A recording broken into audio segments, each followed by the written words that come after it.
Hey, Joakim, you know one thing you can always trust? The internet.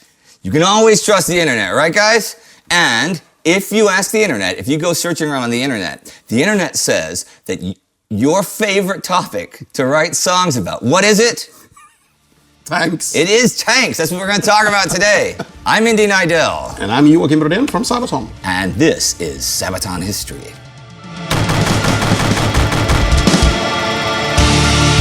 Tanks.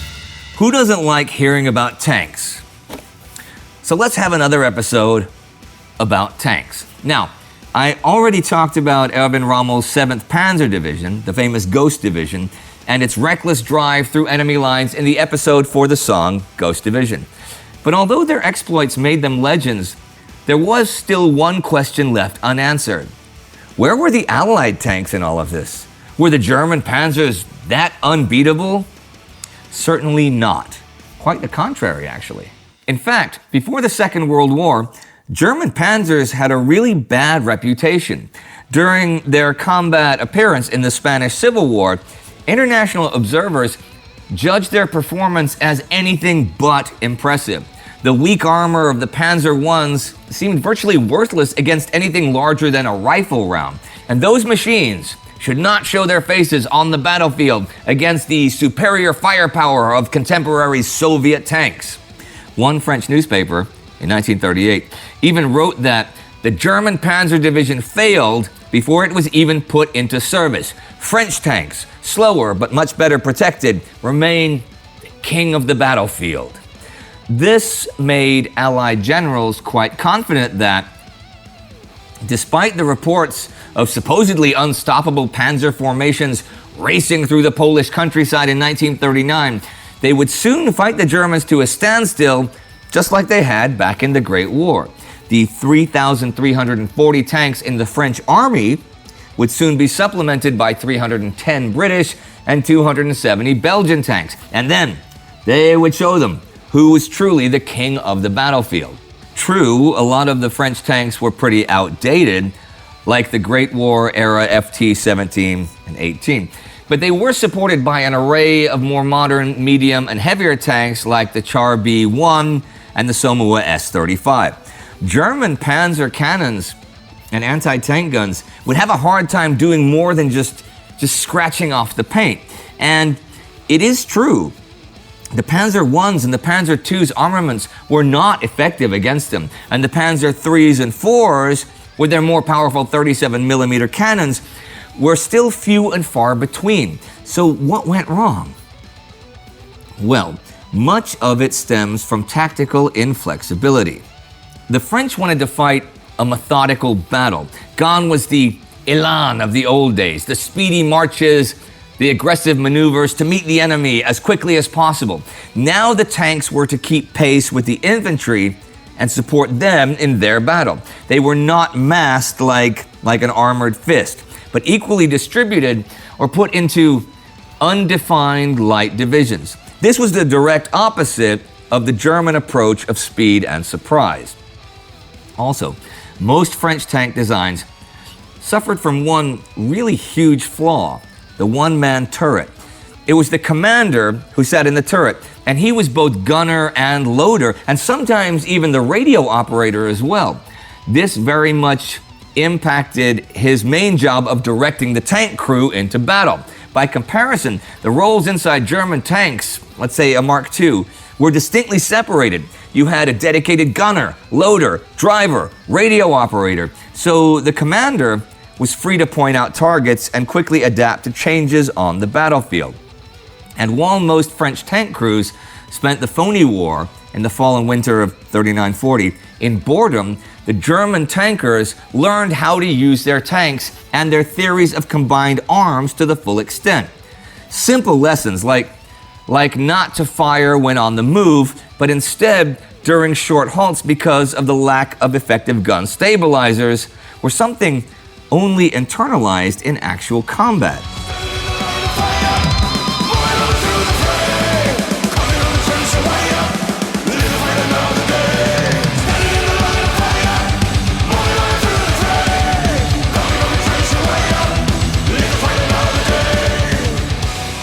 When the news broke in British High Command that German armor had pierced the French defenses behind the Meuse within a week, real panic set in. The defenses which Rommel's Ghost Division had breached were supposed to hold out much longer.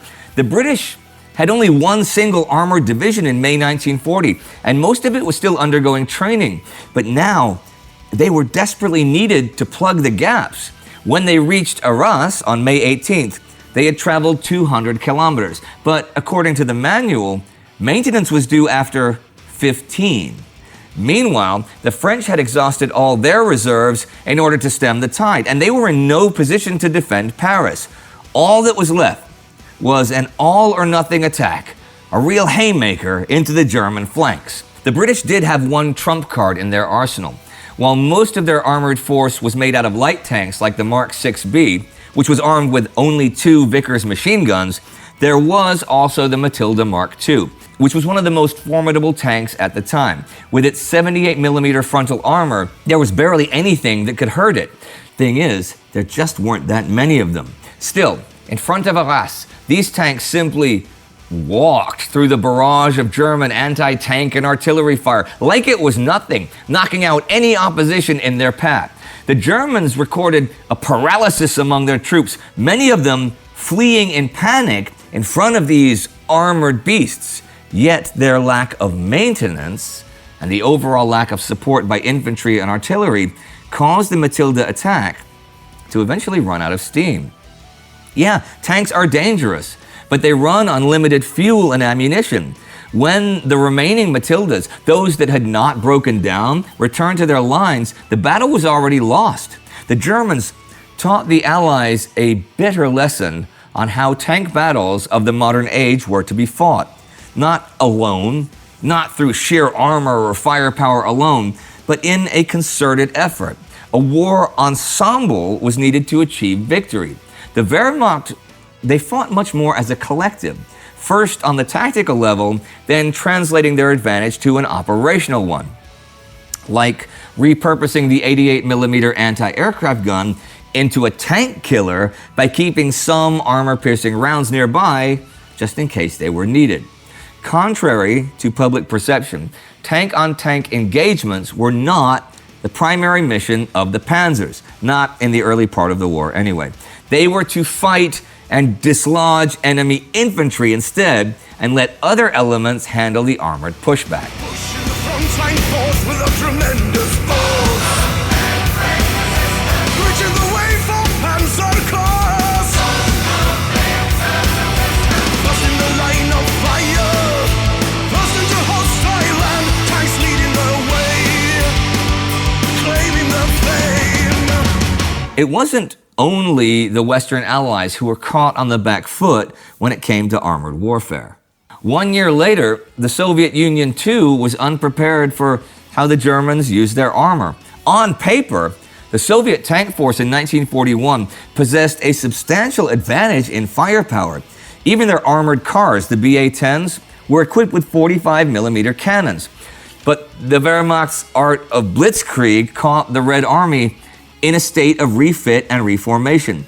Their tank crews lacked the same critical characteristics that made German panzer crews so formidable: combat experience, the expertise to combine their forces against a superior foe. For example, by moving through the night in the first days of Operation Barbarossa, the 6th Panzer Division surprised and overran the Soviet rifle divisions in their path. Crossing the Dubisa River, they took favorable terrain near the small Lithuanian town Rasi. But here, they were suddenly confronted by the might of the Soviet 2nd Tank Division, one of the finest in the Red Army, who were equipped with heavy KV tanks. The German gunners had zero answers for their heavy frontal armor, and dozens of them broke into the German lines. There was a real tank fight, with many soldiers abandoning their posts and fleeing in a rout. German officers relayed back that the situation was lost. Yet when the Soviet tanks began crossing the river, they found themselves in a bad position. They had outrun their artillery, and their infantry was also far behind. This allowed the Germans to shift and shape their forces to focus on every tank individually. The invincibility of the KV tanks was overcome by concentrated fire, aiming at their weak points like hatches or vision ports until shells finally found their target.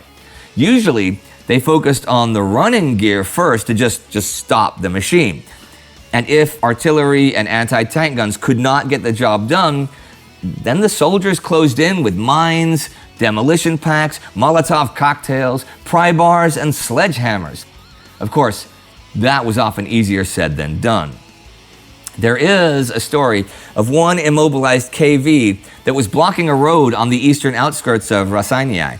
It's unclear how it got there, but true to the tank adage, once immobilized, become a bunker, it was sitting right on top of the German supply line and had already destroyed 12 of the German trucks.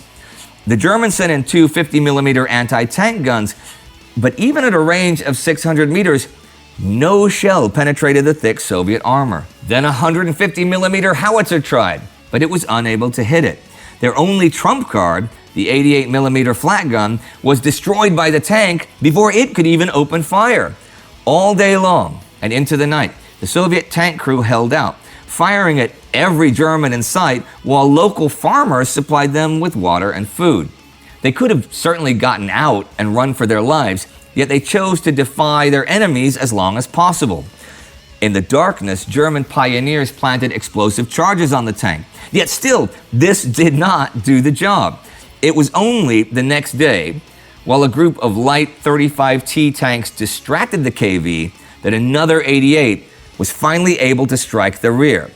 But just as the Germans approached the seeming wreck, it came back to life, and only when they lobbed hand grenades into the shell holes did the KV finally fall silent. The Germans buried the 6 Soviet crew members with full military honors. In the end, even such brave last stands were not enough to stop the first onslaught of the Panzer armies. Instead, the Western Allies and the Red Army had to learn from their enemies and implement their tactics on how to use armor and combined forces in combat. But that they would. That they very much would. The final phases of the Second World War would see Germany's enemies use their tanks in much the same fashion as the Wehrmacht did. Large armored contingents supported by infantry, artillery, and the Air Force that used the terrain to their advantage and were not simply thrown into the fray to fend for themselves. And once their deployment and tactical superiority was negated, the German panzer leaders could hardly hope to overwhelm their enemies by firepower, numbers, or expertise. And with that, Germany's trump card was gone. Into the motherland, the German army marched. Comrades side by side to stop the Nazi charge. Panzers, the Russian soil upon the east. 1 million men at war, the Soviet wrath unleashed. Tanks. Yes. The internet wants it. They know that this is your favorite thing to write about. I've seen the memes, yeah. Yeah, I mean, what are some of the other things? What's your second favorite thing to write? Puppies. Puppies, yes. Pink Puppies. That'd be a good album. Yes. Pink Puppies. That's I should know out of that. That's my second band name. Pink Puppies? Pink Puppies, yeah. I'm starting a new band, but I haven't told anyone. Is this the R&B thing, or is this something different? No, this is totally different. This is disco. Pink Puppies. Pink yeah, Puppies, oh, like Scissor Sisters, Pink Puppies. Okay, Yeah. I can see it. Disco, huh? Yeah. 70s disco. The good kind. The good kind, the old school kind. Oh, and when you guys go on tour, you can all dress up like professions, like the Village People do. You know, I always imagined that there were like, because, you know, you have the Village People, you've got the, you know, the biker, the cowboy, the Indian, which is not really a gay stereotype, but there's got to be, like when one of those guys is sick, there's got to be like another village person coming on. Like if, let's say the construction worker can't be there, they get the marine biologist. Who's the marine biologist? No, he's like a substitute village person. Okay, so you should have like the tree surgeon. That would be tree surgeon. Tree surgeon. Yeah. I would love to be the marine biologist in the Village People. You can quote me on that. Okay, this is supposed to be you talking about tanks, not me talking about extra Village People. No, it's actually a topic that I think a lot of people think I have or we all in the band, I guess, have a extreme unhealthy fascination with. But You do have tanks on stage, and stuff. that is true. But of all the things we want or could put on stage, that is actually a cool stage prop. Yeah. What else would we put there? The Red Baron piano is great. Yes. That's beautiful. True that, actually. That's very cool. But it is really a piece of interesting history, and it's been used for over 100 years now. Actually. Yeah, and it does define the 20th century battlefield, for better or worse. You can't... And, a lot, unfortunately, I guess not unfortunately, but in the early days, that's usually where we stayed, in modern warfare. Right. We didn't start singing about older battles until, I guess, Carolus Rex, really. So we always stuck to modern history in the beginning. That's true. Even like the Art of War and stuff, you're still doing modern, talking about, right. Okay. Yeah. See, that's so... is there something else, though, that you've written more songs about than tanks? Oh, that's a good question. I don't know. We got Ghost Division, we got Panzerkampf, Future of Warfare. Panzers, the Russian soil upon the Linke east. 1 million men at war, the Soviet wrath unleashed. Yeah, you have more songs about Swedish history than you have about tanks. True that, yes, indeed. Right. So that would suggest that you're more interested in Swedish history than tanks, which would suggest that the internet is wrong. Oh no. That can't be. No, that can't be. That can't be true. The internet being wrong. Gosh. Oh no, hell no. Yeah. Remember when the internet was gonna change life? Oh wait, it did. Yeah. Yeah. Do you remember the things that people used to say about the internet back in the 90s? What was it gonna do? Yeah, it was a Swedish politician who said something like, "Yeah, that's a short hype, and it won't last." There were a bunch of people, a bunch of big pundits said that this is, gonna be, it's no big deal. And then of course you had the big .com boom and bust. Actually, one of my mother's best friends, her son was a software developer, and he made something ridiculous in like 1998. He made like $30 million. And then sold, he'd sold out his stock and stuff, and that was just smart. That there was, timing. Yeah. Actually, here's a smart one. I have two older sisters, and one of them, she had a boyfriend in the late 90s, like 97 or 98, and I met him once. She wasn't with him for that long, but he was only like 31 or 32 then, and he had like a boat and motorcycles and a big house and stuff, and he obviously had a ton of money. And I asked my sister, what does he do for a living? She's like, he doesn't do anything for a living. I'm like, oh, he just like inherit money? Or she's like, no, he only ever had one job in his life. When he was in high school, he started working as a janitor at this company, a little computer company. And the company happened to be called Dell, and you got stock. He worked, that's the only job he ever had, was as a janitor for Dell for like 7 or 8 years, and then he sold his stock, and he made millions of dollars from that. So kids, don't go to college. Become a janitor. Take all the drugs you like, doesn't matter. Become a janitor and sell your stock, and you too could have that boat one day. Sabaton history, where you go for real life advice. See?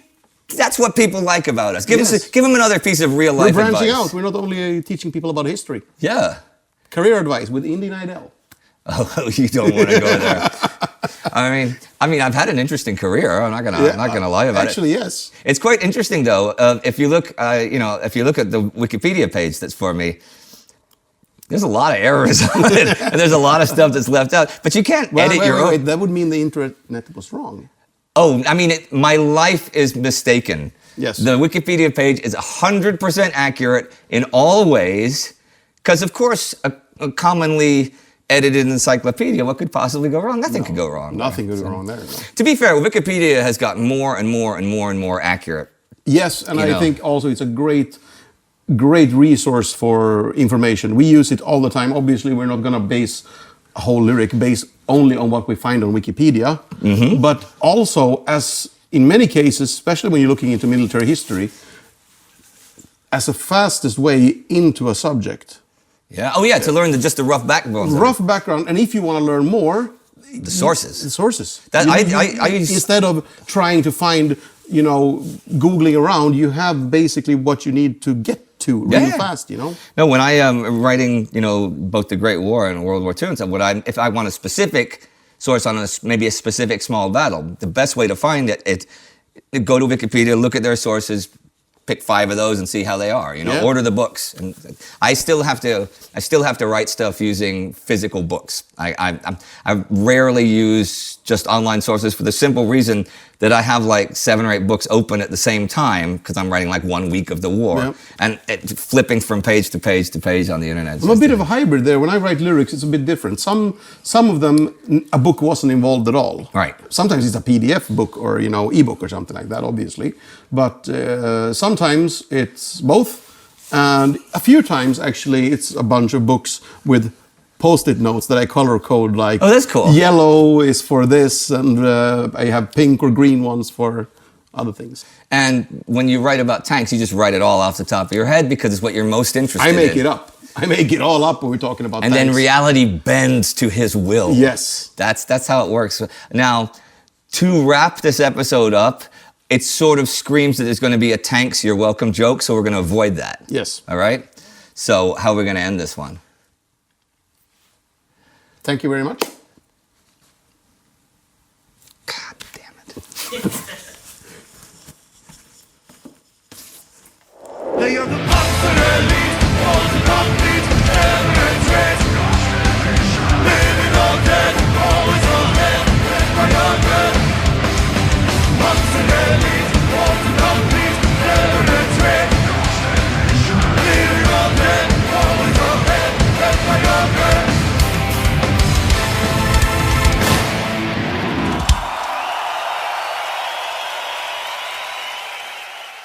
All right, everyone, that's it for this week. So remember to click that bell. It's really important. Click it now. And then, hope to see you again in the near future.